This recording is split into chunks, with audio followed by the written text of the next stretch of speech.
Did you know at Wiley Sanders Truck Line that we offer Blue Cross Blue Shield, we offer dental, we offer disability, we offer vision, we offer life insurance, cancer insurance. We also have a 401k where we match up to 4%, dollar per dollar up to 4%. We also have automatic trucks at Wiley Sanders Truck Line. If you go to a truck driving school, we'll reimburse you. And don't forget about the $1,000 sign-on bonus. Money! Wiley Sanders Truck Line, Troy, Alabama. Wiley Sanders Truck Line. We help you save for your future. Life is hectic enough without worrying if your lights will stay on or if there's hot water for your child's bath. So count on natural gas to keep the energy flowing, even when the weather is unpredictable. Natural gas is always there to keep your home warm, showers hot, and food cooked to perfection. That's why America has relied on safe and affordable natural gas for more than 150 years. And we will be here for you and future generations too. You can count on natural gas from Southeast Alabama Gas District. Here's some Napa know-how for you. Your local Napa Auto Parts store in Troy is under new ownership with an all-new fully stocked store. Big deal, you say? Big deal, we say. Like the ownership, the store has a new look, too. We're still delivering the same Napa quality and know-how, but we've increased our inventory and are committed to helping you find the parts you need when you need them. So come check us out. We've got the right part at the right price at the right time. Piggly Wiggly's local butchers are on site at both stores and will help you select the best cuts of meat and trim them to your liking. Our USDA choice beef is the most consistently tender, juicy, and flavorful beef you can buy, all at cost plus 10%. A personal touch, a high level of trust. Whether it's checking and savings accounts, personal or business loans, or our local friendly service. That's what Troy Bank and Trust customers expect. But now we offer more. Free identity theft protection for our new and existing customers, protecting your family's time, money, and good name from identity theft. Because protecting your identity is now a big part of our identity. Troy Cable Security makes it easy to stay aware and stay in control of your home wherever you are. User-friendly interface allows easy navigation for lights, locks thermostat, video, and garage doors. Never worry about leaving your garage door open or the front door unlocked. Your mobile app can send alerts to your phone for alarm and no alarm events. Know when your children arrive home from school with video response. Make sure your home is powered by Troy Cable Security for ultimate access, awareness, and protection. When you are handed the key to a new Bill Jackson Chevrolet Buick or GMC, rev up your imagination. Think of all the places you can go in some of the most stylish, best quality cars available on the market today. Feel confident driving vehicles with superb dependability and safety ratings. And smile. You saved a ton of money because you bought at Bill Jackson. Let the only thing holding you back be the end of the road. A Bill Jackson Chevrolet Buick GMC vehicle will not only change your life, it saves you money like nowhere else. Piggly Wiggly's local butchers are on site at both stores and will help you select the best cuts of meat and trim them to your liking. Our USDA choice beef is the most consistently tender, juicy, and flavorful beef you can buy, all at cost plus 10%. Right down with good morning and welcome to Today in L.A. That's Low Alabama, wherever you are in these parts, and of course hoping that you're doing well on the Monday, the 17th day of December. Mike Amos is on the phone from Birmingham. Good morning. How you doing? Morning. Big win for Troy basketball yesterday. Probably the biggest road win Coach Cunningham and his staff have had since he's been there, to go to Western Kentucky and beat Western Kentucky 87-81 yesterday. You can beat a lot of people when you shoot 50% from three. Exactly right. No question. Troy made 12 three-pointers yesterday, and this is a Western Kentucky team that 12 three-pointers. We haven't made 12 three-pointers in a long time. Don't you agree? Yeah, is only Western Kentucky's only 5-5, but you don't realize who they beat. They beat Arkansas on the road a few days ago, and then they beat West Virginia earlier this season as well. Golly. Two big-time programs, and they also have a 6'11" kid named Bassey that's a five-star, future lottery pick in the NBA who's just a freshman. There's probably 16 scouts at the game yesterday watching him, and of course Hicks and Bernardo put on a show yesterday. Hicks scored 20, Bernardo scored 19, And I was listening to Rick Stansberry, the former Mississippi State coach, after the game, and you would have thought that he was at a funeral. I mean, he was almost in tears talking about how Troy came in there and beat them, and it was Troy's Super Bowl, and it meant more to Troy than our guys did, and they don't understand, how bad these guys wanted to beat me. Of course, Coach Cunningham and Coach Brandt were assistants under Stansberry at Mississippi State for over 10 years. Yeah. So, a huge win for Troy basketball yesterday, and then, you got to turn around and play UAB on Friday night, but this should give Troy a lot of confidence. If you can go win at Western Kentucky, you can beat UAB, but UAB takes Auburn to overtime. Yeah, I noticed that. In front of 16,000 people at the BJCC. 16,000 people. Man, wasn't that something? 16,000, yeah. It's for the Mike Slob Classic, but I want to go back to Troy and mention B.J. Miller played a really good game yesterday. Dorian Adams is really starting to play a lot better for Troy. He is a top-notch free throw shooter. Did you know that? Yeah, 88%. Yeah. But, it's one of those situations where they had the Norman kid who averaged close to 20 points a game at Shelton State last year, came off the bench and made 3 3-pointers as well that really helped Troy. Troy, I was trying to call you and get up with you. Troy was up by 17 points with 6 minutes to go and was up by about 16 points for about 3 minutes to go. And Western Kentucky cut it to 3. It was unreal. In fact, if they had come back, it had been the worst defeat in Troy history. Yeah, it came very close. And that's a lot of history. All the way back. I listened to it. I was just fooling around, like I always do, and I picked it up and was tickled, that game was going on.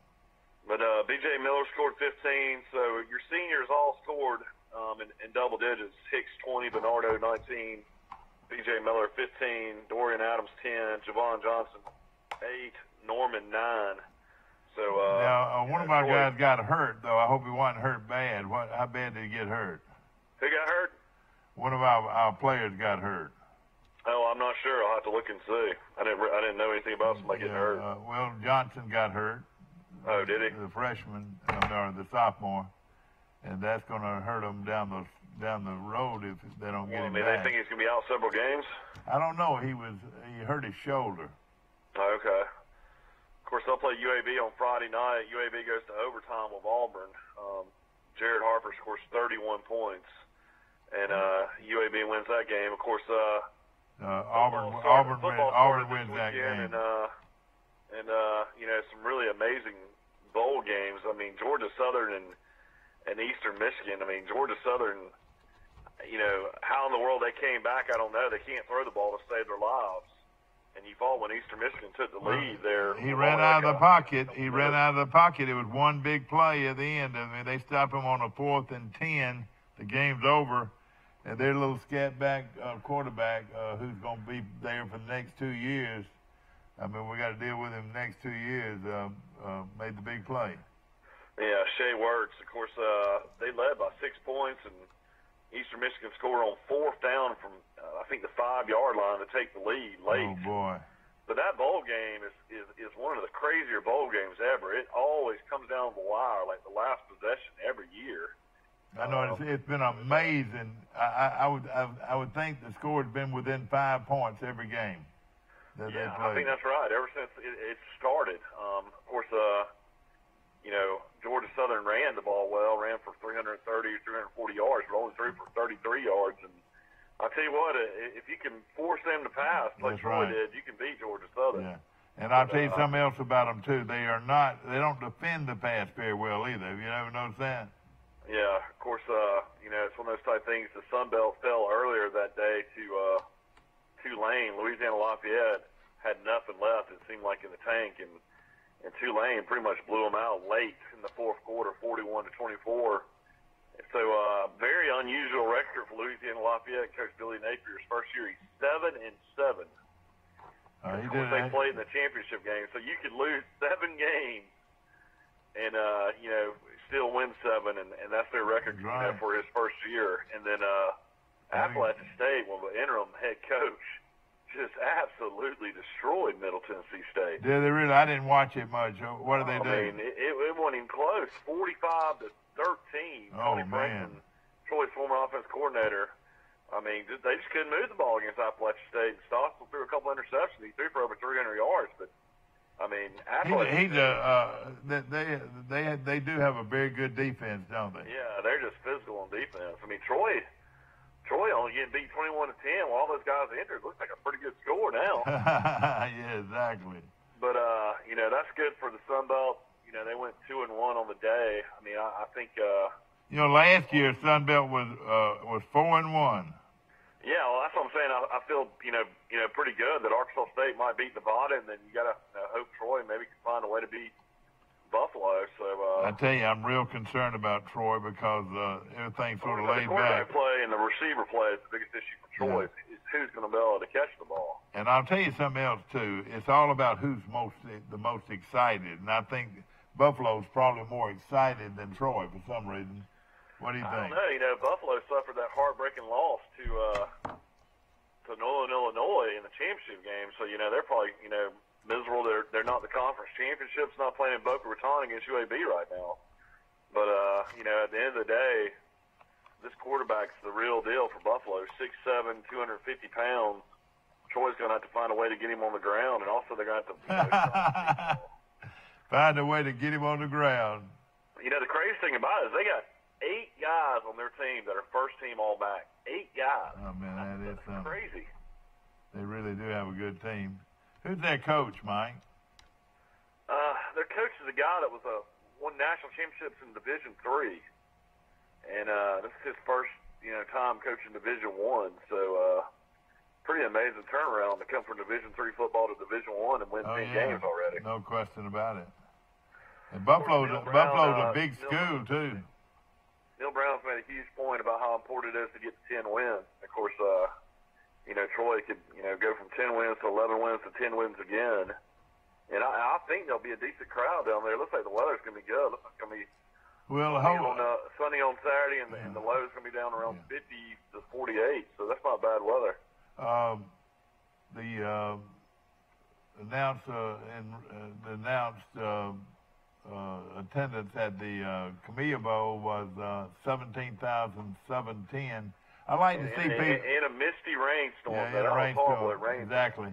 And another thing, I like people that tell the truth about how many people were there. You know, and it was a real good crowd from Southern Miss. It was unreal. You mean Georgia Southern? I mean Georgia Southern. Georgia Southern had a tremendous crowd there. You know, one thing Georgia Southern can't hang their hat on, they got a really good kicker. I mean, that guy drilled a 50-yarder before the half, and then that 40-yarder to win the game. I mean, that was a no-doubter. That guy's got a huge leg. Didn't it surprise you how well, now, I know they moved the ball on them, but I was pretty impressed with how physical Eastern Michigan was. They were pretty tough. When they hit you, they hit you. Did you notice that? Yeah, I mean, it seems like that's the way all those MAC teams are, though. Yeah, those MAC teams are always tough. They're hard-nosed. You're right. No question about it.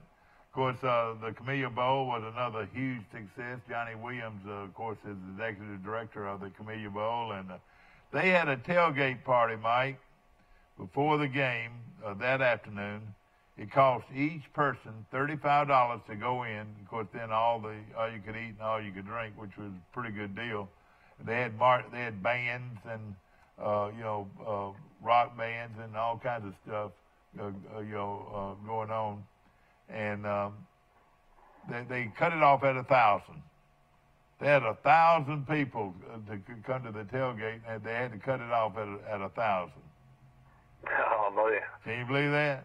So they made $35,000 on the tailgate. You know, I thought that was pretty impressive. No, that definitely is.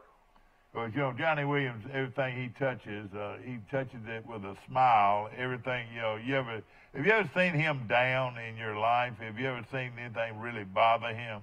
You know, I mean, not much. He is one of the toughest people I know, and boy, don't you know he was a heck of a football player, man, oh man.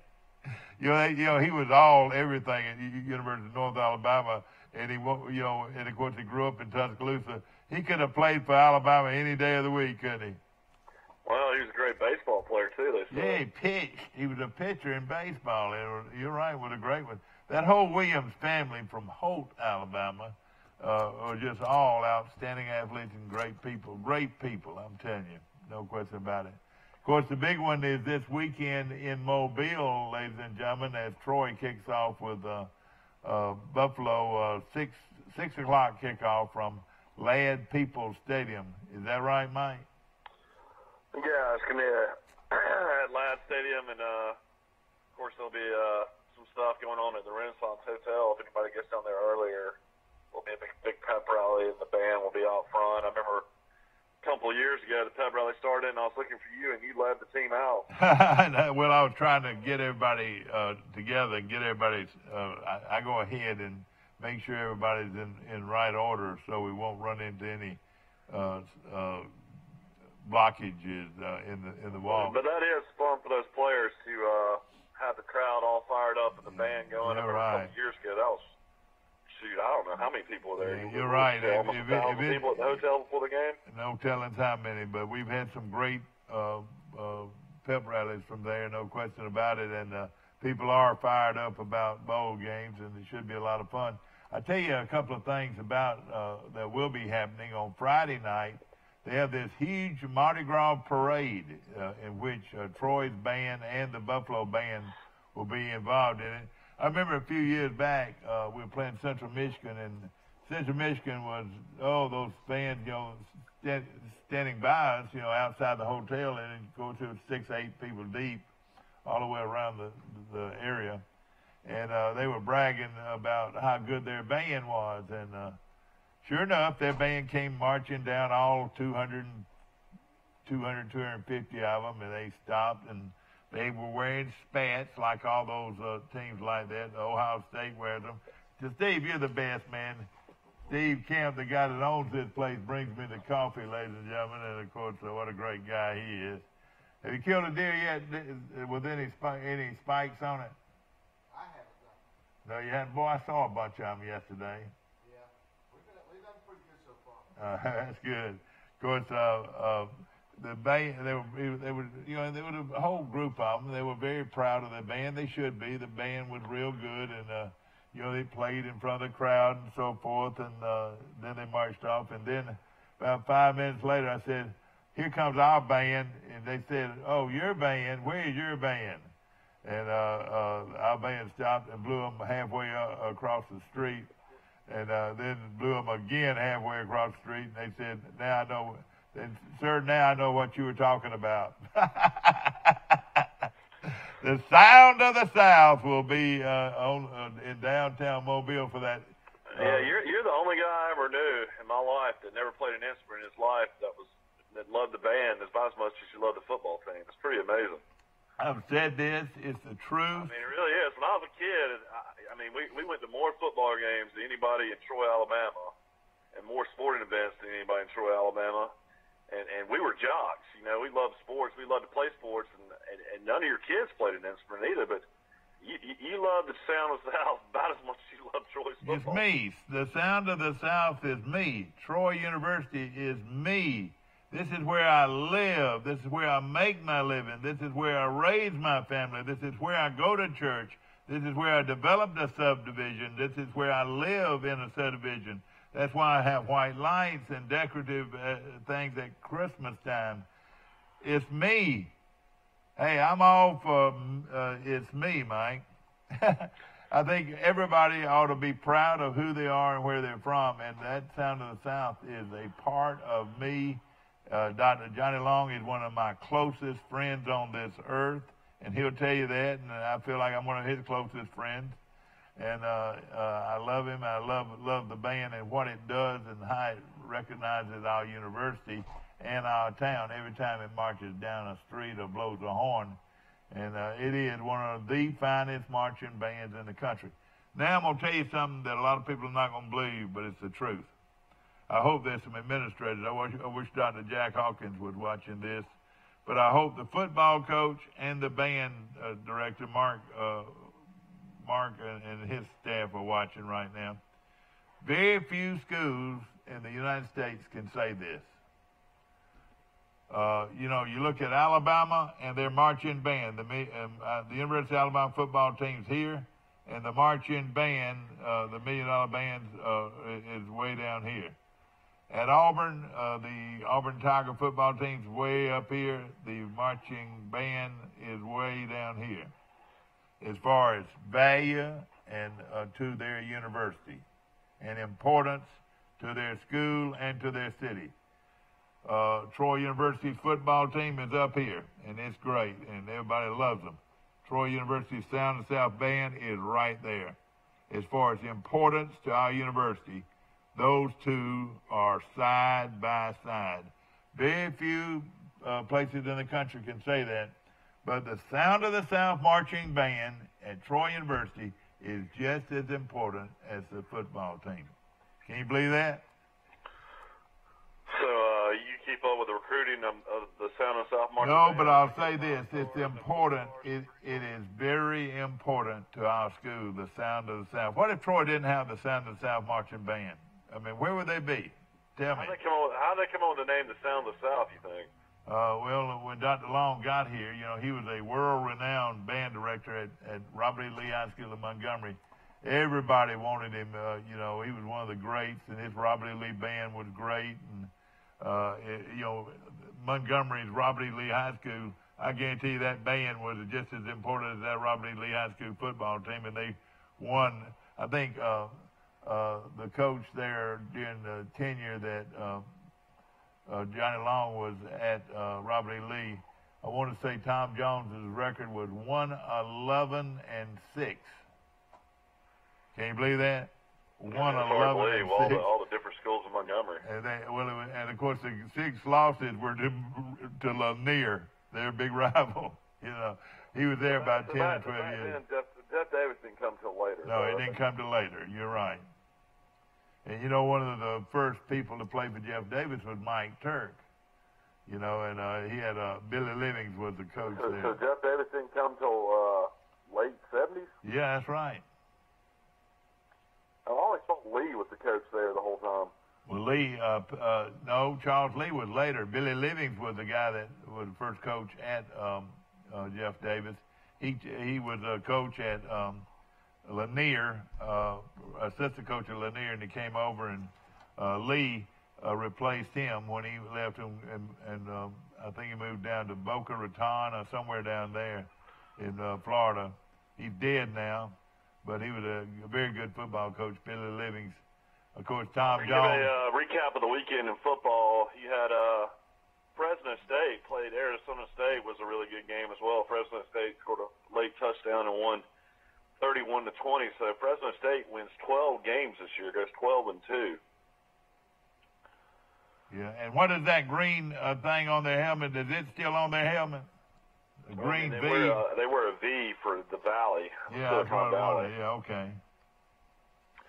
But I also wanted to mention Utah State about their coach. Played North Texas, who Troy played in the bowl game last year, and absolutely destroyed North Texas. I mean, that North Texas coach, who a lot of people think is a guy that should get a big-time job, I mean, he has been pitiful with his team the last 2 years in bowl games. Who is that? The North Texas coach. Oh, They've been blown out exactly. 2 straight years. Troy put 50 on them last year. And then Utah State, without their coach, they were coaching with graduate assistants, won 52-13. Were they really? Yeah, every single one of their coaching staff had already gone. They had already gone. They all went with the coach. Where did they go? Where did the coach go? He got the Texas Tech job. Okay. So Utah State wins 11 games as well. So, well, you know who the athletic director is there, don't you? Yeah, John Hartwell. John Hartwell is John done a heck of a job, hasn't he? Yeah, of course, America's team's playing tomorrow night. UAB will be playing. UAB. You mean you call them America's team? UAB. Everybody's rallying around UAB. UAB. UAB. Of course, Boca Raton is where Florida Atlantic is located, so they'll be playing on Florida Atlantic's campus.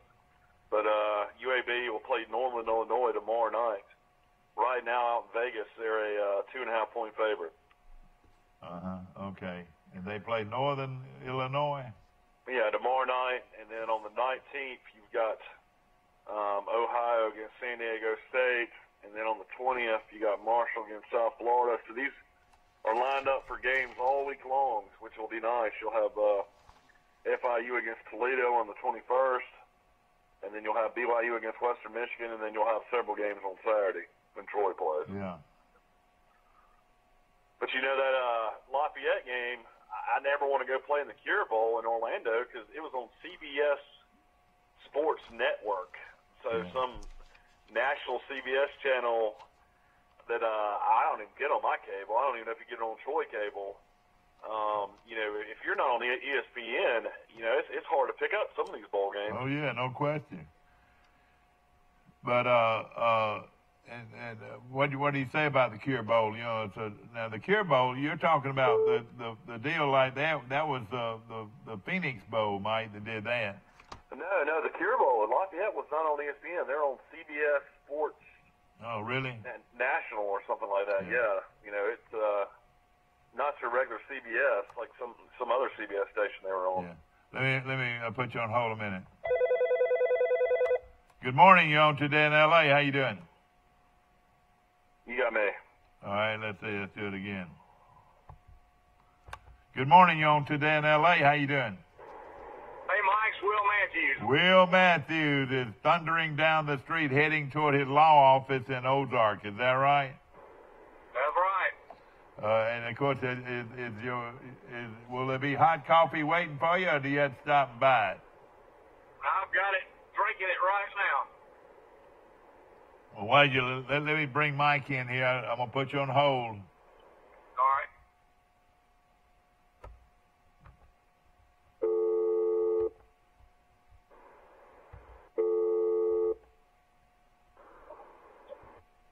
All right, I got you. Both of y'all on? I'm on. Will Matthews. Oh, we'll have to get Will in a second. Sounds like he's on. Will, are you on? Maybe, I don't know. It looked like he was on, but let's see. He'll be calling back in a minute. Of course, this is laid-back television at its very, very best. Of course, the NFL is going on right now, and Cowboys go from destroying everybody and playing unbelievable football to getting shut out yesterday, 23-0. I know it. I cannot figure it out. I mean, this team that beat them wasn't supposed to beat them, was it? Well, I mean, Andrew Luck's pretty good with the Colts, but I'll say this: Derrick Henry goes from doing nothing all season to rushing for 238 yards last week, and then he rushes for 170 yesterday. Yeah. So Derrick Henry's only rushed for 500 yards the last two games, or 400 yards for the last two games. And then you got yesterday the Texans. Well, these are earlier games. You got the Falcons won 40-14. The Bills have won 14-13 over the Lions, and this is an amazing story for the Bills. I don't know if anybody remembers number one for Alabama last year named Robert Foster. Yeah, wide receiver. Robert Foster was a five-star wide receiver that was basically didn't play much his freshman year, and then his second year he was having a breakout year going into the season, blows out his ACL, and fastest guy on the team. So he never really gets back healthy. I think his whole career he caught 38 passes for like 400 yards, caught a few passes last year. Yeah.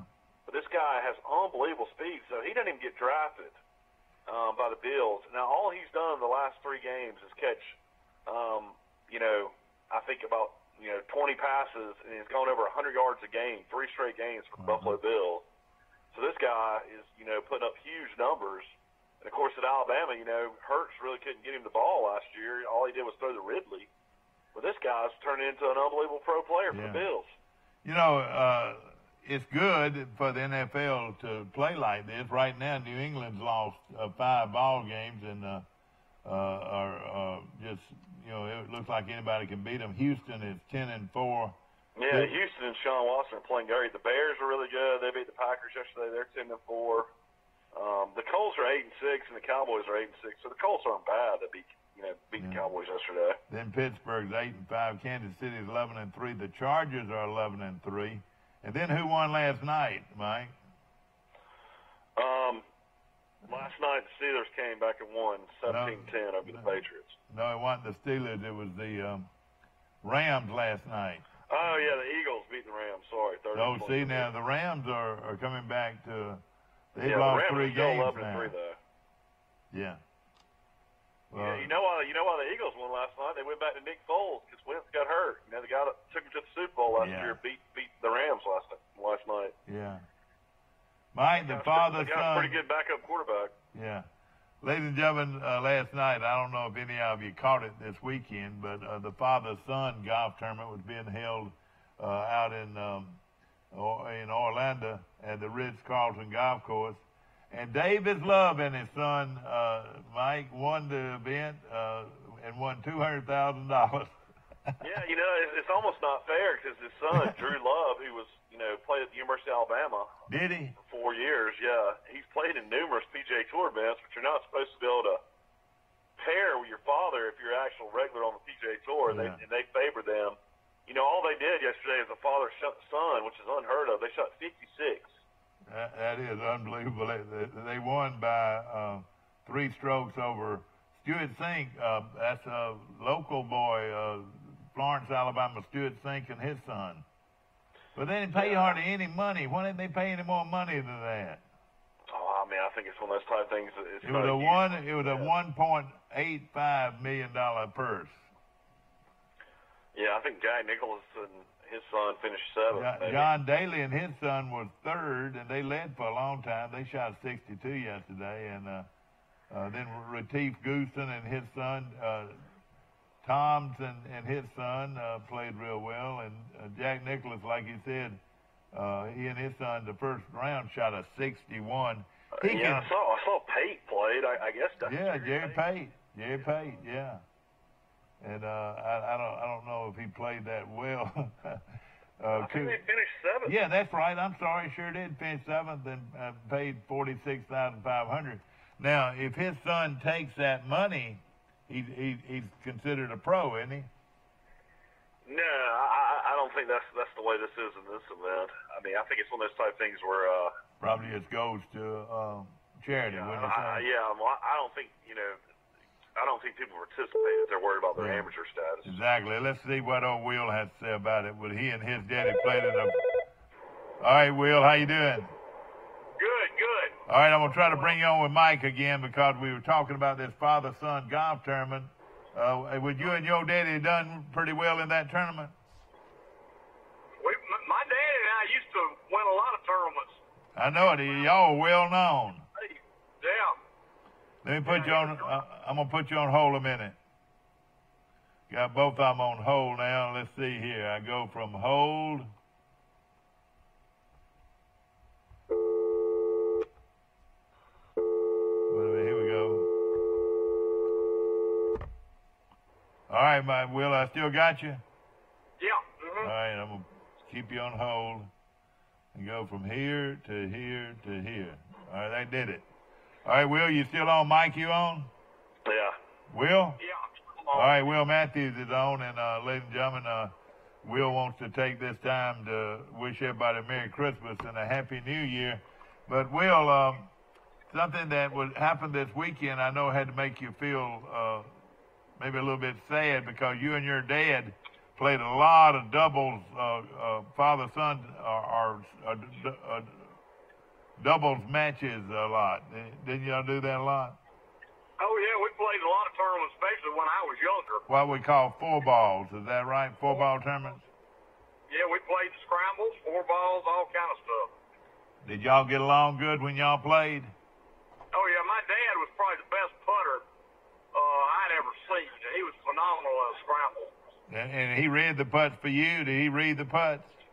Oh, yeah, he'd get up there. We played in Dothan Country Club one time, and he and I and a kid from Ozark that played at Troy, Jimmy Gottschall, and my dad made 17 putts in a row. Oh, no, Will, no. That's unreal. We never got to putt till the last hole. He was that good a putter. He was, and we were about 30 feet on the last hole, and he missed it. And then I ran it in after that. We won the tournament. You know, back then, you could do something that you can't do as easy now. you know, did you ever try to find you a spot in front of the hole that you wanted to hit your ball to so you'd have direction toward the hole? You don't see, but see, on those old greens, you saw a lot of those spots. You don't see them anymore, do you? Well, the greens are flatter now and faster. And they're cleaner, too. I mean, you don't see nicks in them as much either, do you? Right. I know playing Troy growing up in my 20s, you know, that par 3 used to be number 3, now it's number 12. If you got above the hole on that hole... That's right, it was real slick. Oh, real slick, you can forget it. That's right, you're exactly right. Now tell us the story that you've told me before about you and your daddy playing in a 4-ball in Troy. You know, they had the Calcutta and all that. Yeah. Tell us what happened. Well, we were playing and of course, I mean, now, and we're talking about 90-something teams, and some of the better golfers in all part of the state were playing. It was the big one. Yeah. And we were like 3 under par, and we had 2 holes to go, and back then it was 1 and 2, and they were both par 5s. That's right, and that par 4 was an eagle type hole. Oh yeah, the second hole was a real easy. But you had a big old oak tree. You remember that big old oak tree? Now, if you hit it in it was a different story, though. Right. But I mean, normally for me it was a driver and a wedge. Sure, or yeah. To that hole. Yeah. Well, we get up we go through and my dad gets a beer and he says, "Son, we're gonna par these 2 holes and we'll be in the B division. We'll have a good chance to win tomorrow." And they had a big Calcutta every Saturday before that round on Sunday. And I told him, and a bunch of the scores had already been posted from the morning, and I said, "Let me tell you something. I don't play for B division, and I'm gonna try to birdie both of them. And if we're in the B division, if we're in the bottom of the A, we're just in the bottom of the A." So I hit my second shot on the first par 5 to the left of the green. I had a hard pitch over a hump and chipped it in for an eagle. And then the next hole, I hit my drive down there and knocked it about 2 feet for another eagle. So I finished eagle, and we ended up 7 under, but we were still, I mean, way behind in the A division. He was mad as hell. And he said, "Well, you just throw away any chance we got to win." And the next day we ended up winning the golf tournament and the Calcutta. But was he could he score pretty good, or was he just one of those guys that could putt? Oh, he was about... I mean, was his total game good, or was he good just when he got on the green? Oh, he was a scratch golfer. Yeah. In his, like, I would say his 40s. Did he learn how to play golf while he was in the service? He was stationed at Fort Rucker, wasn't he? Yeah. He learned to play golf when I learned how to play golf. Did he really? He had never played golf. Uh-huh. That was when the Ozark Golf Course was sort of up on that hill. I remember going to it one time. The old Ozark Country Club. You remember that? Oh yeah, it was I caddied for Jimmy Shirley. You remember Jimmy Shirley? You know, a lot of people forget Jimmy Shirley, but Jimmy Shirley was a pretty good player. You remember him? Yes. Floyd Shirley Ford. You know, I caddied. I told Dad that Davis Love and his son shot 56 yesterday together playing in the father-son event. That's amazing. 56, and I wonder if he walked stiff like his daddy. You know, daddy walks real stiff. He's a good player. Drew's a good player. Yeah. Yeah, he'll end up being on the tour. You know, it tickled me that Nick Price, his son, he and his son played. Norman and his son played. Trevino and his son played. That was fun watching. Faldo and his son played. Langer and his daughter played. Clark and his son played. Duval, wait a minute, Duval and his son played and did pretty well. Amira and his son. Tom Kite. Now, Mike, we know Tom Kite's daughter. She's a friend of y'all's in Birmingham, isn't she? Yeah, Stephanie and Camille worked together for a long time. She was a All-American gymnast at Alabama. Well, now the Kite evidently has a son that played, and and then Jerry Pate's son played too. You know, you can't have ever played on the PGA Tour or or been professional. So. BJ Singh and his son played. Matt Kuchar and his son played. I didn't realize Matt Kuchar was old enough to have a son. Or excuse me. His daddy played with him. Oh, yeah, that's right. Kuchar's daddy played. Yeah, okay. And Furyk and his dad played. I thought Furyk would be in his 50s, wouldn't you think? He's 49. He's close. And how about Jerry Payton and his son playing? Wasn't that something? And you know, Jerry Payton's son, 65 years old, isn't he? Yeah, he is, and his son won the Future Masters. Did he really? In Dothan? Yes, he did. Wesley, yeah. Well, that's something. That's great. Jerry Payton's good for golf. You know, he's you hear Pate on the radio. He's still got a big ego. He talks about all those tournaments he won. Talks about how he got hurt.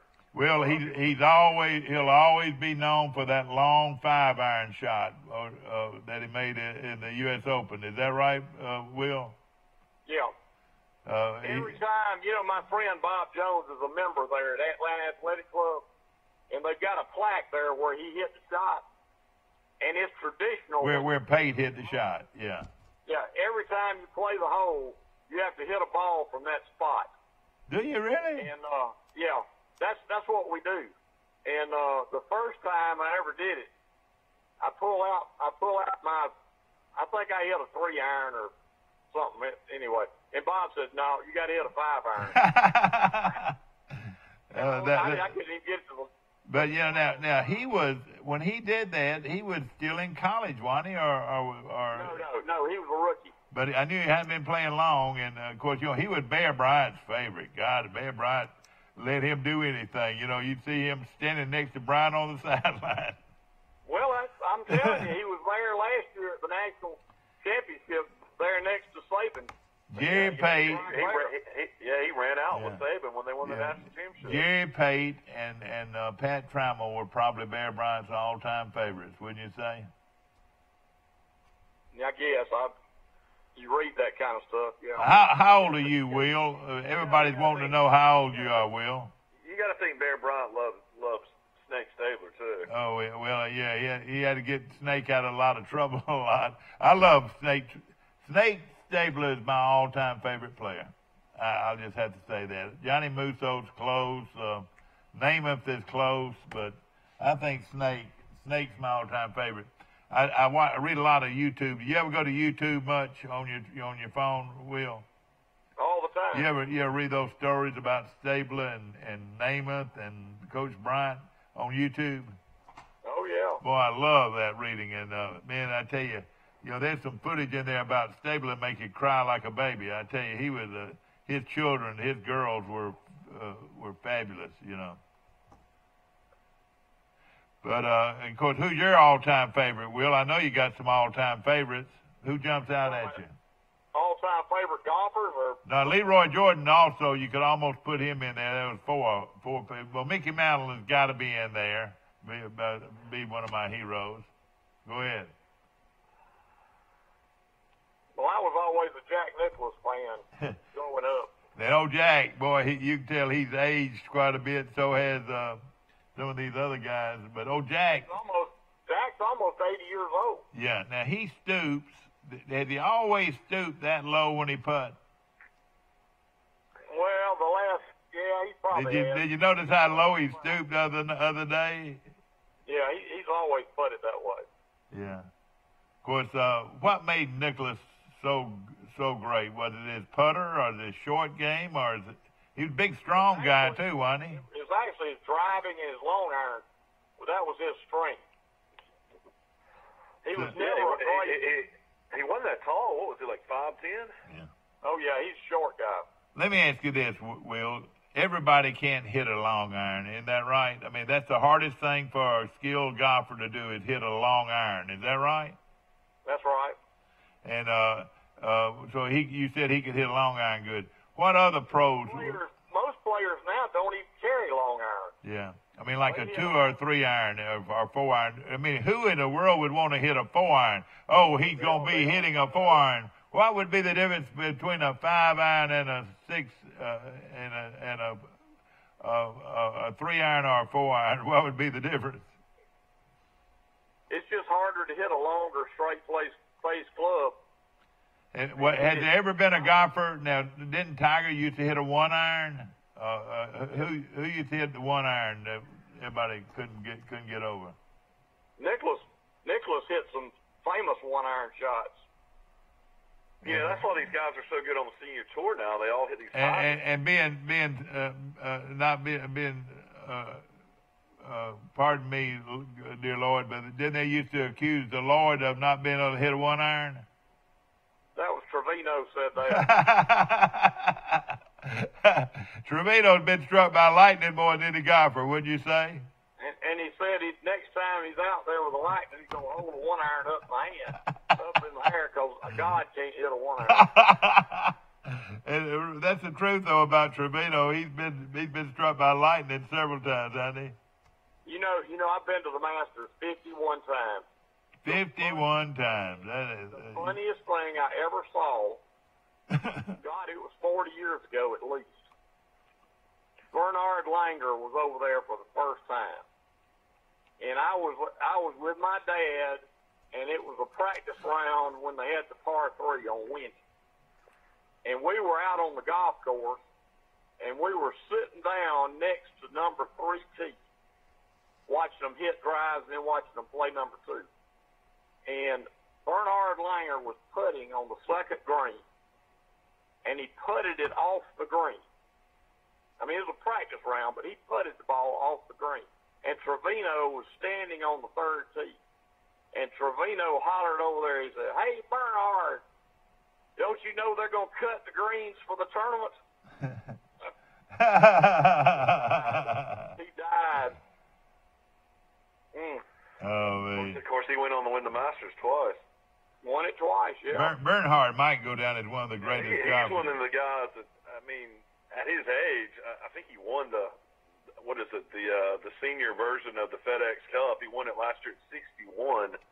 I mean, it's been phenomenal what he's done. When you think he's one of the top 5 greatest golfers of all time, wouldn't you think so? No, he's not the top 5. Well, wait a minute, Mike. I'm asking the guru. He might be in the top 20. No, he's only won 2 majors. He won 2 Masters. All right, Tiger's the number 1 all time. Tiger's number 1. No, everybody says Nicklaus over Tiger. No, Tiger's number 1, Nicklaus number 2, and who else? I would say Nicklaus number 1. All right, okay. I just want to see what y'all say. Well, I mean, you got Gary Player won what? He won 12 majors. Player always said he was better than Nicklaus and Palmer. Player won all 4 majors. Nicklaus won all 4 majors. Bobby Jones was probably after that, isn't he? Yeah, Bobby Jones won the 4 majors. That when he played, he won all 4. But could Bobby Jones, would he be physical enough to be good today, though? He was not that physical a guy, was he? Bobby Jones was good. I mean, could he hit it a long way? Bobby Jones retired at 29, Dad. Yeah. Yeah, but would he be strong and physical like these guys are today? I think Bobby Jones won like 13 majors. Yeah. He won a lot. He won a bunch of them. So did Walter Hagen won a bunch. You had Watson. Tom Watson won 8. Yeah. He won British Open 5 times. The guy that won more tournaments than anybody was Sam Snead. He won more than anybody, didn't he? Didn't he win over 100 tournaments? Actual golf tournaments he did. Yeah. Would Sam Snead have been good today? Snead never won the British Open. He didn't? I think the reason he never won it, he never played in it. Yeah. He was known for his straw hats, wasn't he? Wasn't he known for his straw hats? He always wore a straw hat. Yep, that's what he wore. You know, hey, why didn't the hats ever come back? You know, they were big in the 40s and the 50s, early 50s, and of course the 20s and the 30s, everybody wore hats. Why didn't that ever come back? It never came back, did it? Well, you look now, all of them wear hats. No. Talking about You're talking straw hats? Yeah, regular hats, not ball hats. Baseball hats. Not ball hats and visors. Who wears a visor better than anybody? If you thought of a visor, a guy wearing a visor, who would it be? There are 2 people that come to my mind that were born to wear a visor. Steve Spurrier and Kirby Smart. Well, Yeah. no, I got Couples, and I've got your guy out of Texas. Tom Kite. No. Yeah, Tom Kite. No. Ben Crenshaw. No. He's older. He wore the visor everywhere you went. You know, from not from Dallas, but from Fort Worth. You know who I'm talking about now. They never made a hole in one in his career. You're thinking about Ben Hogan, but yeah, Ben Hogan wore that visor, didn't he? Didn't he wear that visor? He wore a Tam O'Shanter, one of those little Scottish visors, those little hats, pointed hats. No, I thought he wore a regular visor, but Fred Couples wore his visor, wore that visor very promptly, didn't he? Yeah, I think Couples used to wear a visor. Now, you know what? Palmer very rarely wore a hat, didn't he? He didn't wear a hat much at all, did he? Who, Arnie? Yeah. He did later on. Now, you know who didn't wear a hat? That did wear a hat was Nicholas. Nicholas wore a hat most of the time, didn't he? Well, I can remember back in the 80s, and he did not wear a hat. When he won in 86, he was not wearing a hat. Yeah. Let me ask that. You remember when old Weisskopf got hot, and a lot of people thought he was the best golfer in the world? Do you remember that? In the early 60s? He Tom had one year Weisskopf. 73. You remember when he had that great year, Tom Weisskopf? Yep. All right, tell me a little trivia here. What college did Weisskopf go to? Ohio State. Same one that Nicholas went to. Oh, yeah. All right, name me the top 3 players that went to Wake Forest. Well, Arnie'd be number 1. Yeah. Lanny Watkins probably be number 2. Yeah. Curtis Strange probably be number 3. Who now? Curtis Strange. Yeah, Curtis Lanny Strange, Watkins, yeah. Arnold Palmer, those are the top 3. Now, when Strange and Lanny Watkins and Kite and Couples, all those guys came around, they were sort of a cool, classy, they were a classy-looking golfer. You know what I'm talking about? Sort of, do you remember that when those guys came around in college? Oh, they were the studs back then. Now, let me ask you this. How old are you compared to them? They're older. How old are you? Are you 60 years old? I'm 62.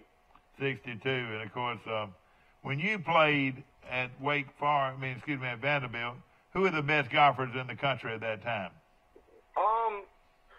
Who'd you want to be like? Tell me who you wanted to be like. Yeah, Payne Stewart was good. Where did Payne Stewart go to college? SMU. SMU. Yeah. Of course, And Payne Stewart. Mike, I beat him in a playoff in a college tournament. And back then, they didn't have playoffs in college tournaments. But we played in this tournament in Mexico, and they had a trophy for the individual winner.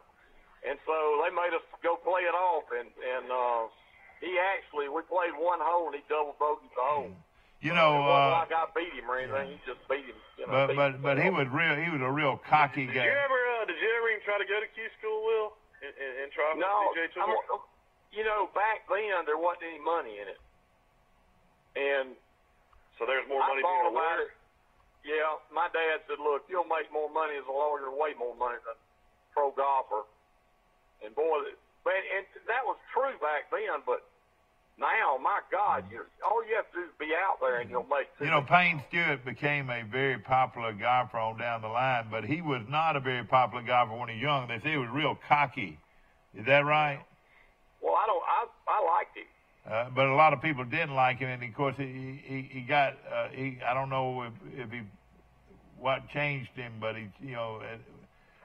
at the time he died, and of course he was killed in a plane crash with former Alabama quarterback Robert Fraley, who was his attorney.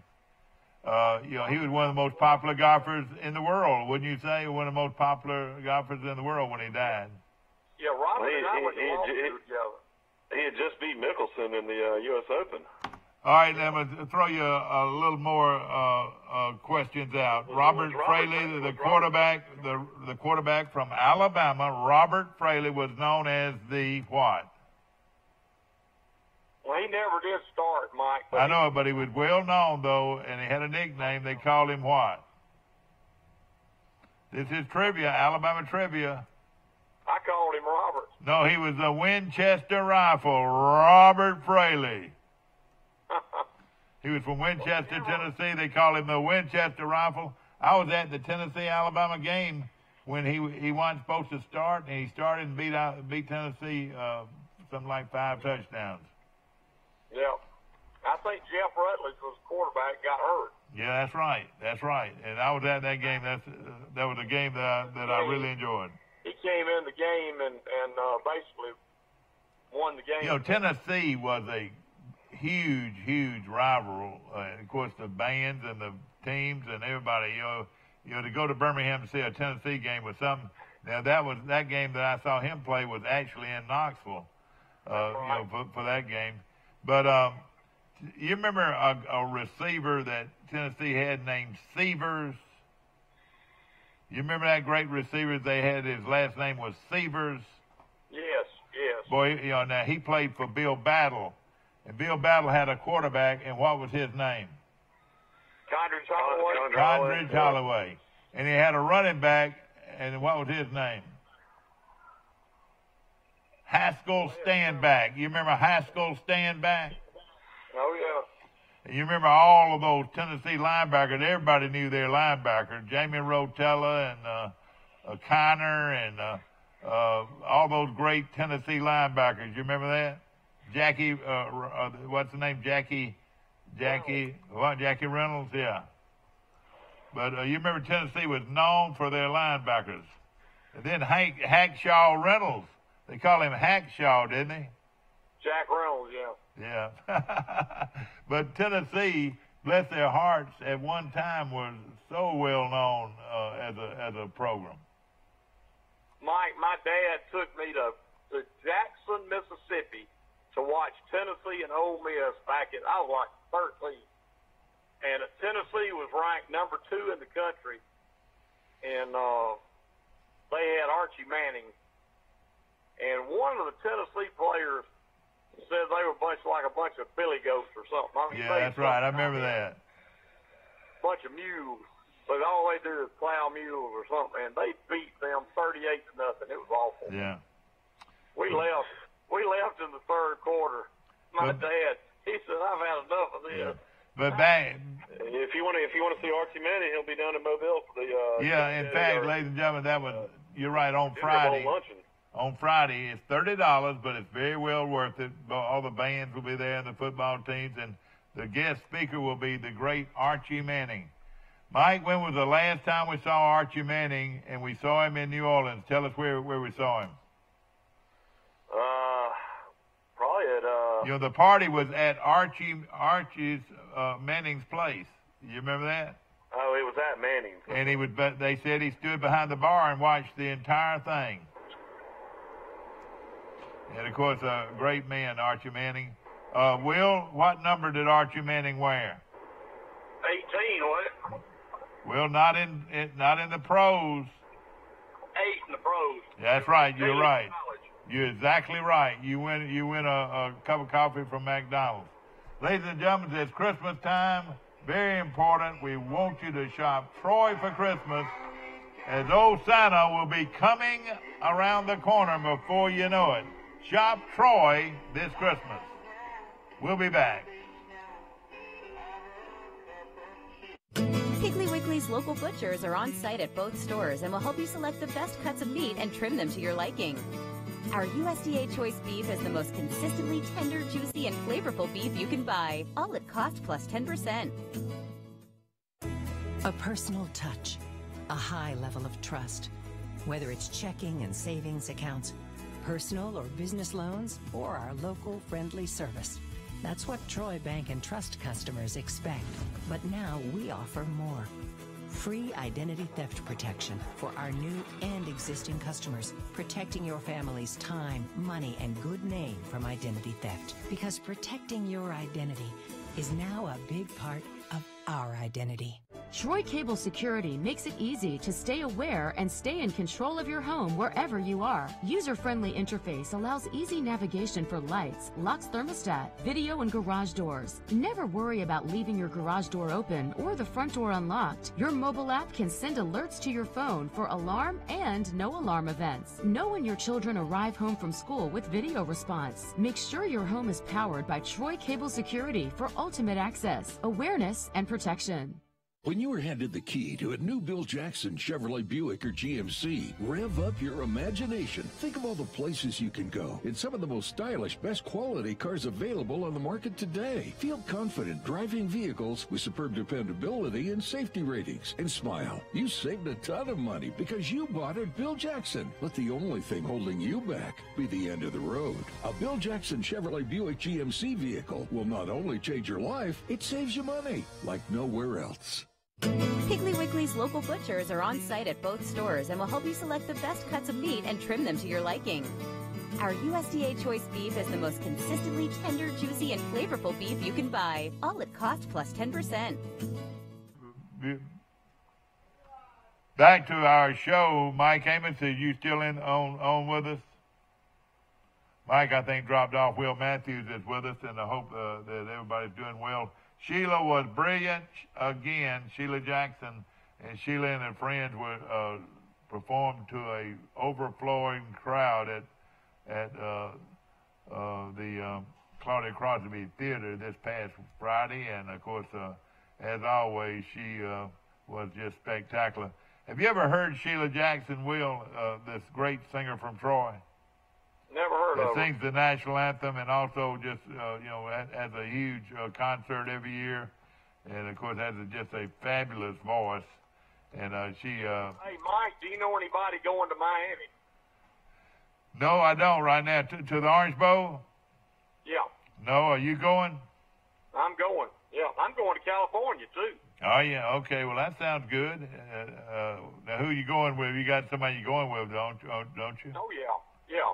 You know, something that somebody told me the other day, they said, everybody's making all this fuss over Kyler Murray. Everybody said that he's already played against Alabama once and couldn't do anything when he was at Texas A&M. You remember that? Oh, yeah, but he's like a freshman or something. I mean, yeah, I know it.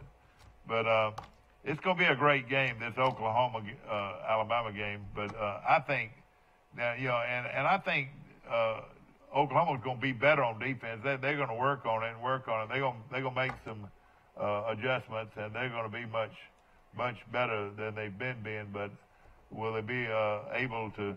Will Murray be able to drop back and do the things that he does very well? Thank you so much, Steve. Now, hey, if you want to kill a deer, just give me the name of the person you want to go, and I'll have Steve walk out in the backyard and kill one for him.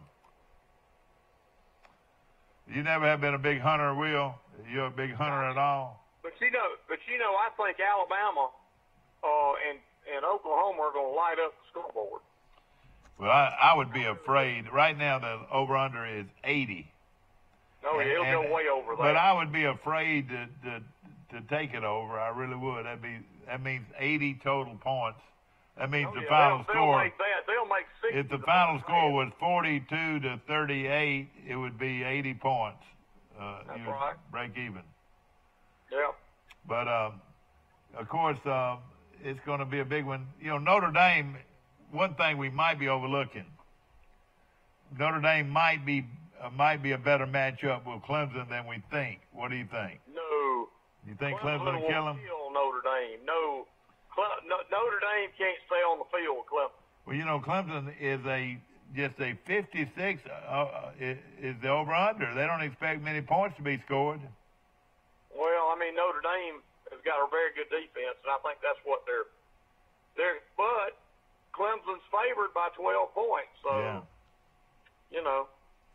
Well, it's going to be a great game, no question about it. Of course, I want to mention our good friends that located in downtown Midland City, Dixieland Dental, Dr. Michael Precise, Dr. John Strength, Dr. Damon Strength, and Dr. Robert Precise make up one of the largest dental clinics in Alabama. You know those guys, don't you, Will? I know the Strength Boys. I don't know the precise. Are the Strength Boys twins or what? Are they just brothers? Brothers, but one of them, I don't know which one, but one of them has triplets. Oh, really? Yes. Well, that's something. Kind of unusual. Yeah, no question about it. Of course, Dr. Michael Precise, do you know him? I do not. He's from Geneva. Have you ever been to Geneva many times, Will, over the years? Oh, certainly. Oh, yeah, I tried. Well, there's a house over there that was built by Dr. Mitchell that is one of the most fabulous homes I've ever laid my eyes on anywhere, and it's in Geneva. How long ago have you been there? Well, I've been there 3 weeks ago. Okay. Why, do you know where I'm talking about? Yeah, I do, and it's a fabulous thing, yeah. Dr. Mitchell's house. You've seen it before. Yeah. Gosh, where did he find that architecture? I have no idea. But weren't you amazed at that house? Oh, yes, beautiful home. No question about it. I know. You know what I'm going to do? I'm going to bring a bunch of you go get in your car and drive to Geneva. I'm sure it's decorated beautifully at Christmas, too, wouldn't you think? I don't know. I hadn't been to Geneva in a while, but I would imagine, yes. Yeah. Yes. Will, you're single. Did you put up a tree? Of course. See, I like that. You've got spirit, Will. You got spirit. I've got a tree. My daughter-in-law lives in Virginia with my son. Put up my tree Thanksgiving. Uh-huh. Now, what will you do for Christmas? Will any of you guys be coming in, or what will y'all do? Well, actually, this year, my daughter lives in Mississippi. Is going to her husband's parents in Jackson, and then David and his wife that live in Virginia, they're going to Pittsburgh, where her parents.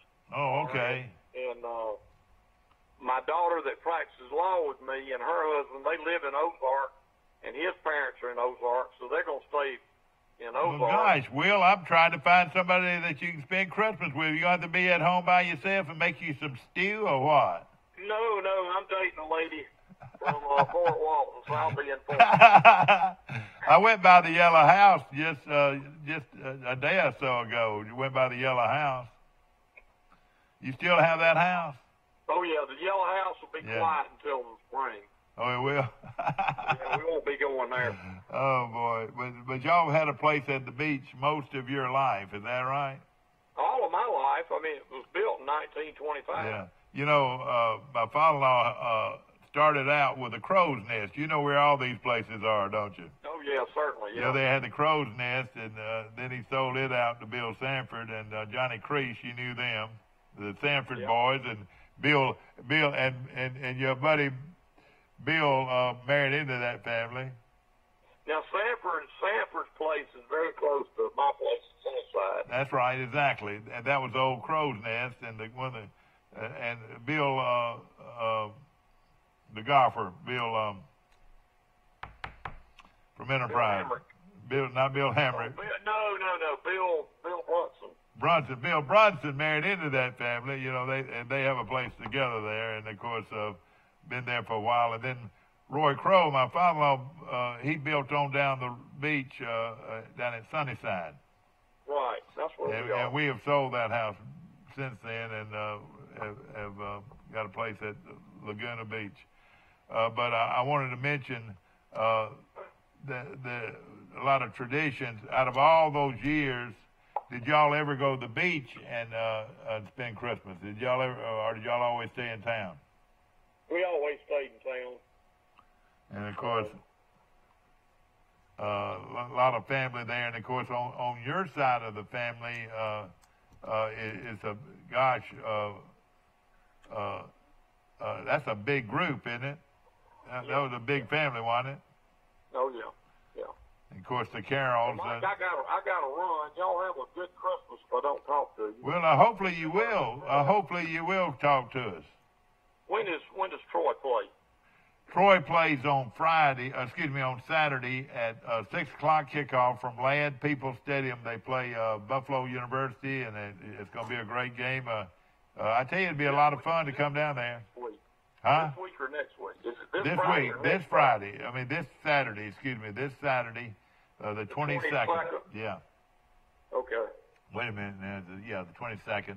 Should be a great game, and of course Troy's headquarters will be the Renaissance there, and then on Friday afternoon, Archie Manning's going to speak to the banquet there, and should be a lot of fun. Sounds good. Well, you have a good week. All right, my good friend, call us back. Thank you. You on Today in L.A.? Good morning. Just calling back. Mike Amos calling from Birmingham. Mike, it's 45 degrees here. What's the temperature today in Birmingham? It's about the same, about 43. Have you bought the eggnog yet? When are you going to buy it? Bought the eggnog. I've been buying eggnog since Thanksgiving. Have you? You love it. You love eggnog about as much as anybody I know. Yeah, I definitely love it this time of year. It's one of those things where. Well, our friend told me that that makes that homemade eggnog. Told me he's going to bring me some, but he hasn't done it yet. Yeah, I was telling my wife, the barbers, it's really hard to find these days. It's like, I don't know if there's a shortage this year or not, but every time I go to the grocery store, it's usually wiped out. I see it at Winn-Dixie some. They carry barbers. I end up getting something called Country Delight, which isn't that bad. I like it thick. I like my eggnog thick. And now, Borden's down at the beach has pretty good eggnog, too. Yeah, you're right. I've had that a few times, so it's not bad. No question about it. Talking to Mike Amos from Birmingham this morning, and of course Troy University goes on the road and beats Western Kentucky. Now, Western Kentucky, something else about it, Mike. I think there were 8,000 people at that game. Yeah, it was a sellout crowd, and they had just come off beating Arkansas on the road. So I mean, it was a game that definitely out in Vegas, nobody thought Troy would win. I think Western Kentucky was a 10-point favorite. Yeah. So, at the end of the day, I mean, Coach Cunningham, of course, Bernardo is a special player. And, Hicks is a guy that's really gotten, a lot better. Of course, he put on a great performance against Duke. We were at that game in the NCAA tournament. I think that gave him a lot of confidence. But what they did in that game is Bernardo made 3 threes, and I think Hicks made 3 threes. And if you got guys 6'8" and 6'7", making 3-pointers, that's a huge difference in the game. No question about it. Of course, Troy prepares in football, Mike. They'll be leaving here, I think, on Wednesday to go down to Mobile. Really? I figured they'd be down there today. Well, I thought bowl experiences last the whole week. Well, let me just tell you this. Well, that's what costs money is when you start bringing those kids in there. Now, let me tell you something that they do that a lot of people don't realize. Instead of they don't go in a bus. They go. They take their own cars to make money. That's how they make money. The cost that it takes to ride a bus or to go on your own is money they can actually spend. You know what I'm saying? So when they get down there, if they jump in the car with 3 or 4 of their teammates, I don't know how they get all the luggage and all. I'm sure the equipment is bussed on down there ahead of time, but it is an opportunity for a university to actually give a player money that he can spend. Yeah, some of those things too for these players. I know Coach Brown mentioned it the other day. It's extra practice time for these younger guys, and I will say that Neil Brown said in his press conference, which really surprised me. He said, you're going to see a lot of guys play on Saturday night. It hadn't played much at all season. Like he acts like he's trying to mix it up a lot on offense and maybe playing some guys and still have some times left. You get those 4 games to play on your red shirt. So there might be some guys playing this game that hadn't played a whole lot this season. So it could be pretty exciting to maybe see some guys out there we don't even know who they are, but make a difference. All right, Mike. Tonight is the 32nd annual football classic. Practices have concluded, and both squads appear to be fine-tuned, ready for the 2008 Alabama-Mississippi All-Star game, which kicks off Monday night in Montgomery's Crampton Bowl. I'm going to see that, I believe. That's going to be at 6:30. Charles Henderson had a kid that was playing in the game. I didn't catch his name, but I saw. They did. They do have a player playing, and but a lot of the elite players don't play in this game anymore. Most of the big time prospects are already going, to Senior Bowl. They're graduating early and going to Oh, that's right. To protect, their schools they're, going to early. So you don't have the kids that used to play in it. I think Mississippi's done pretty well and dominated this the last few years. That game can be seen on Bounce TV tonight, starting at 6 o'clock. Bounce TV is what, channel 125, or what is it, Mike? Yeah, I'm not sure. That's like one Steve, of your... what is Bounce TV? What's the number for Bounce TV? It's one of your first, usually 13 channels, I think. And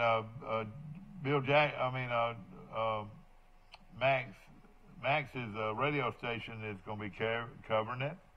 WLOV, isn't that something? WLOV in Tupelo will be carrying it. Of course, WSFA TV, Bounce TV in Montgomery will also be carrying it. Dothan TV will be carrying it on Bounce.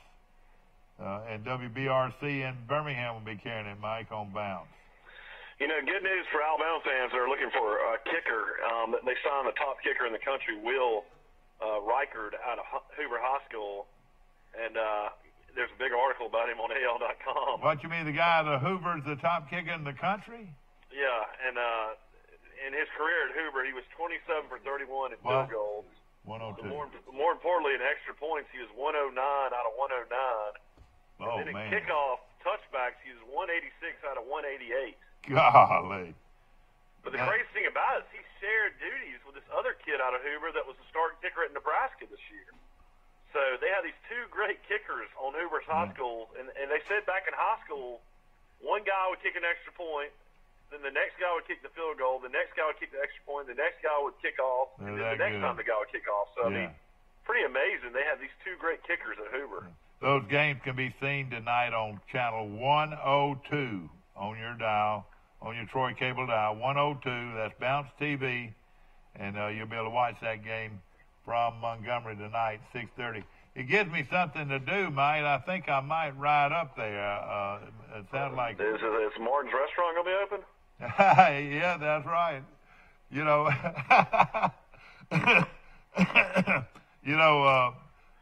mama gets all over. When you work for the state government, a lot of people don't realize you work for the state for 26 years in Montgomery. Yeah, so you go to Montgomery every day. Yeah, industrial development. How many times in 26 years did you eat at Martin's? Oh gosh, I probably eaten there at least 500 times, probably over the years. Did you go there at least once a week? Well, I love pulley bombs that much, but your mama gets all over me, Mike, because the pie there is wonderful. The coconut pie has the meringue, that high, and it's the coconut pie. A lot of times it's still warm out of the oven, and I order it. I tell them I want it now, and your mama gets all over me. Says, "Why do you want it now? You're supposed to eat your..." You do eat your pie before you get your meal. Well, let me just say this. All right, now listen, it makes plenty of sense. She said, "Why don't you wait till after your meal to eat your pie?" I said, "No, because I'm going to eat some of the pie now because I'll eat it on an empty stomach and I'll enjoy it more." So if I wait to eat everything else, I won't have enough room for the pie. But it's the best coconut pie in the world, and I used to, Mike. I'll tell you what, every Christmas. Their cornbread's the best I've ever had. Oh, it is. It really is. It's great. But every Christmas for years, Mike, I used to buy 8 or 10 coconut pies, and I would take them to friends for Christmas. Well, one of my close friends, Ben Beard, we used to go to his house every Christmas Eve for a gathering, and every year I would bring that coconut pie, and everybody would just jump into that coconut pie and just love it and all that and whatever. To this day, he asked me if I'm going to bring the coconut pie. The coconut pie has gone from $8 to $15. You know what I'm saying? Martin's is one of my favorite places to go in Montgomery. There's no doubt. I remember when I was working down there, I took a bunch of guys I'd worked with that had never been there, and they were just blown away. Well, and see, I like that relish. The relish, the pickle relish. That you have to ask for it now. It used to be on your table all the time, but I reckon it started costing them so much to produce it. But they have a relish that is real good to go on top of your cabbage and your beans, and your mashed potatoes, and then the best fried chicken in the world. I know this chicken over in Luverne is awfully good, and they won the award, but boy, it's hard to... It's two places that are hard to beat. I tell you what, Red Schoolhouse has got good chicken. That's what I was going to say. Red Schoolhouse or Martin's, either one. You know what? We're within easy driving distance of three of the best places to eat lunch in the world. Sisters chicken fingers. All right, and four places. One is Red's. One is Sisters. One is our place over in Luverne, and the other is Red Schoolhouse. Those are four of the best places to eat, and you can throw in the barn if you want to. It's great too. Mossy Grove's good. And Monster Grove's good, and you're right. I love Monster Grove. You're right. Mossy Grove's got the best hush puppies ever of all time. They are good. No doubt. They are good. We're very fortunate to be around some great restaurants. You're exactly right. And it's.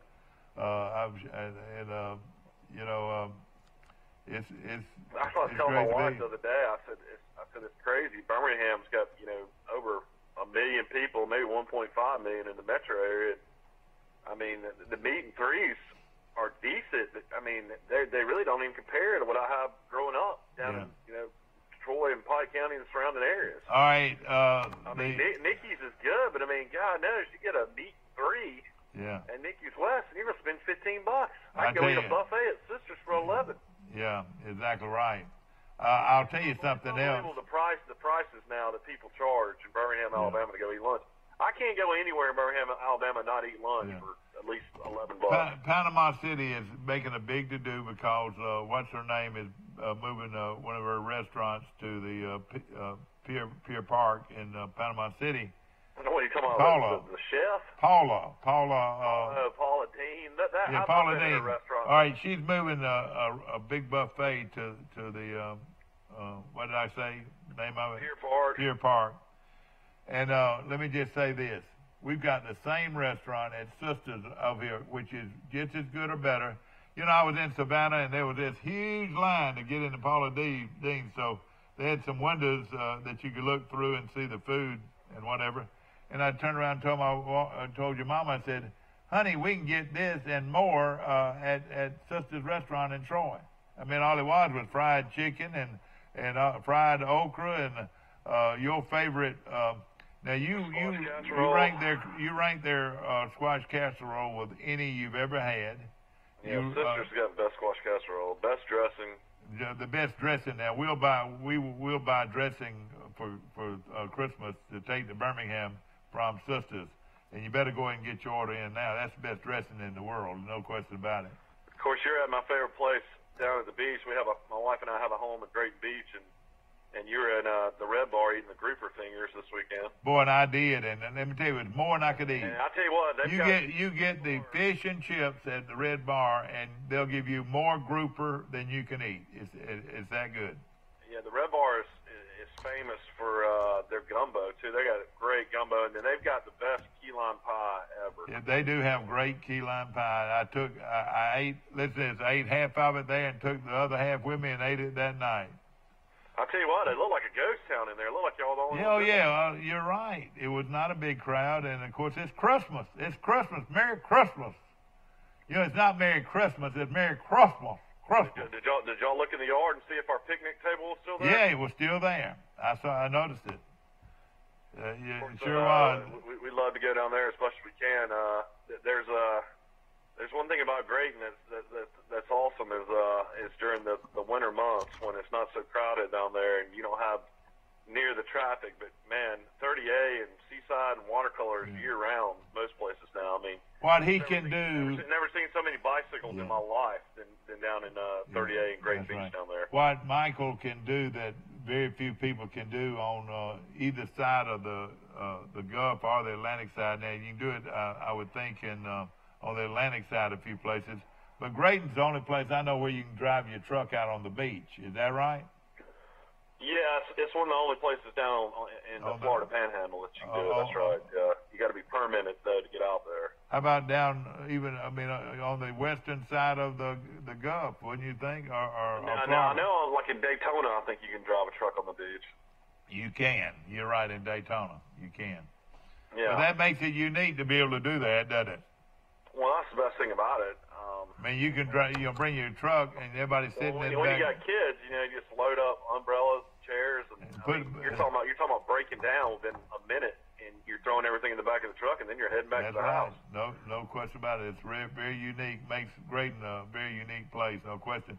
But you don't just automatically get one of those. You got to have a permit. Well, we're grandfathered in because of my family. My wife's family has owned a place down there since the early 70s. So we're very fortunate that we don't ever have to worry about a permit. But how could somebody that wanted to lottery system? So everybody in Walton County is has a chance on that lottery system to get a permit, but they only issue out, I think, maybe 500 a year. Yeah. Well, and let me tell you this: tell them what happens if you break the law and go in there without permission. Tell them what happens. You get fined $300. $300, and I mean, what I'm saying, it is right off the bat, isn't it? Yeah. Well, of course, be careful there. Of course. But when somebody's down there and they got a $2 or $3 million house, $300 isn't a whole lot to them. Well, that's right. So you think they'd take a chance? Maybe so. Ladies and gentlemen, very important that we go and support our local business. And our local businesses on downtown, on the bypass, all over the county. Local businesses need your support this Christmas. And though our tax base here in Troy and Pike County reaps great benefits when we shop at home during the Christmas holidays. So, ladies and gentlemen, that's local car dealerships too. No question about it. And of course, I wanted to mention our good friends at Pike County Ford on the bypass right here in Troy, and they are dealing, believe you me, with some great deals on Ford cars and trucks. And also want to mention too, Mike, my friends at Bird Drugs are serving breakfast as we speak. Nothing better on a cold morning than to get some hot grits from Birds, Mike, and get some bacon and sprinkle over those grits. And man, you got grits and bacon, boy, it's delicious, with hot toast. I'll tell you what, that cast iron skillet they cook that bacon in is awful good. No question about it. I think that's what makes the key to it and everything. Of course, the Christmas holidays are right here with us. Schools are out this week. We're excited about that. Winter Christmas break, all the schools are out. That's right. It's starting this week. I mean, it'll be. I want to say they're out on Wednesday. I'm not positive that they're out on Wednesday, but I want to say it might be Friday. It might be Friday. Every night you got Monday night football at night. You got the Saints and the Panthers, but after that you got college football the rest of the week. Yeah. When is school out? Do you know? Yeah. Okay, we got 2 more minutes. Of course, we appreciate you watching our show today. I know we're laid back. We talk about what we're having for breakfast or whatever, but hopefully you enjoy our show. And, of course, we're coming to you live on Facebook across the country. And easy to get up there. Scott, what is it, Scott? It's T what? To get on our internet. What is it, TC2? On our Facebook. TC2. All you got to do is type in TC2. Is that right?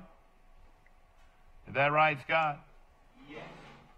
Type in TC2 and you can get it on Facebook across the country, and we appreciate that. And remember, the Mississippi All-Star game set tonight. Scott will be happy Oregon got the number 1 high school player in the country, a defensive end out of Los Angeles. Oregon did? With the Oregon Ducks. Yeah, he chose Oregon over Alabama, Florida, and Florida State. Yeah, I noticed Auburn's got 4 real good ones. How many 5-stars did Auburn get? I know they have at least 1. I was reading the other day. But their recruiting has not been hurt at all, has it? No, they've had a couple guys decommit. And Lindsey left, but some of these guys, I think they try to bump out because they found a better player to take his place. Well, does Alabama seem like they're... the other day that Troy lost their best defensive tackle commitment that had committed to Troy out of Mississippi Junior College. Virginia Tech came in and ended up getting him. Virginia Tech? Yeah, that's what we got to need to mention. Signing day, the early signing day is going to be December the 19th, so that's just a few days away on Wednesday. Exactly. Of course. So now you'll have the signing day, and then you'll have, of course, the normal February signing period. Yeah. Exactly right. Of course, the only game played in Mobile on the 22nd. Is that right? Yeah, there's tons of football games on Saturday, so Troy definitely won't be the only game in town, but that'll be the only game in the state of Alabama that day. And then also at that time slot, too. Is that right? Yeah, kudos to Valdosta State. They won the Division II national championship. They did. Well, congratulations. Who did they beat? And that was a high-scoring game. I know that. They beat Fair State 49-47. 49-47, so congratulations to Valdosta. Why Valdosta doesn't move up, I don't know. That's Division II, isn't it? Yep, that's right. Okay. Ladies and gentlemen, I hope you enjoyed our show, and, of course, you'll be with us bright and early in the morning again for Today in L.A. We'll be giving away turkeys tomorrow. Starting tomorrow, we'll be giving away turkeys right here on this show.